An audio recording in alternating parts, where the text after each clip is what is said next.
ఎన్నిక ఫలితాలలో ఎన్డీఏ కూటమి బీజేపీ నాయకత్వాన 203 సీట్లను గెలుచుకున్న ఆనందంలో నేలకొండపల్లి పొట్టి శ్రీరాములు సెంటర్లో బాణసంచా కాల్చారు మరియు మిఠాయిలు పంచారు. ఈ సందర్భంగా మండల నాయకులు సుధాకర్ రావు గారు బీహార్లో నరేంద్ర మోడీ గారి నాయకత్వంలో 203 సీట్లు గెలవడం జరిగింది.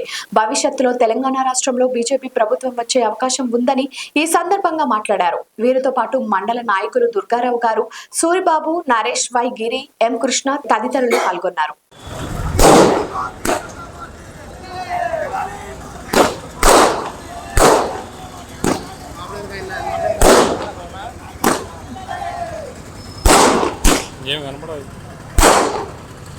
ఇలాంటి దేశంలో జరుగుతున్న ఎన్నికల్లో బీజేపీ నాయకత్వాన బీహార్ ఎన్నికల్లో డంకా మోగించి బీజేపీ నాయకత్వంలో ఎన్డీఏ నాయకత్వంలో కాంగ్రెస్ పార్టీ పరిస్థితి ఈనాడు దేశంలో రోజు రోజుకు క్షీణించే పరిస్థితి ఉంది.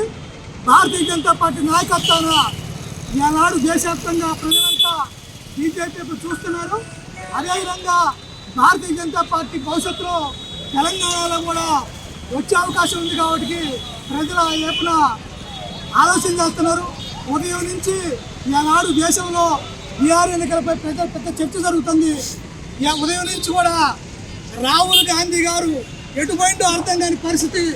ఈనాడు దేశంలో ఓటు చోరీ జరిగిందని చెప్పి రాహుల్ గాంధీ గారు 15 రోజుల పాటు బీహార్లో తిరిగితే ఆఖరికి అలాంటి కాంగ్రెస్ పరిస్థితి 4 దిగజారే పరిస్థితి.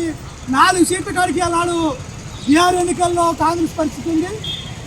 ఓటు చోరీ కాదు, భారతదేశంలో ప్రజలు స్వచ్ఛందంగా బీజేపీని ఎన్నుకున్నారనేది ఎన్నికల్లో 203 స్థానాలు ఈనాడు ఎన్డీఏకి వచ్చినాయి. భారతదేశంలో కాంగ్రెస్ పరిస్థితి రాహుల్ గాంధీ బీహార్ ఎన్నికలప్పుడు ఎక్కడ చేపలు పట్టే కాడ ఈత కొట్టే కాడ ఉన్నాడు కాబట్టి ప్రజలు కూడా ఇతను బలికిరాడు రాజకీయాల్లో పిల్ల శాస్త్రం లాగుంది.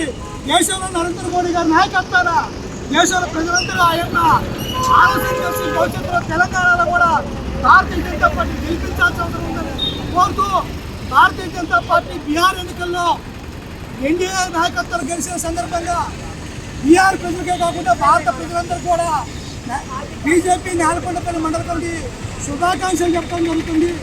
లైక్ చేయండి, షేర్ చేయండి, సబ్స్క్రైబ్ చేయండి. మరిన్ని వీడియోల కోసం బెల్ సింబల్ పై క్లిక్ చేయండి.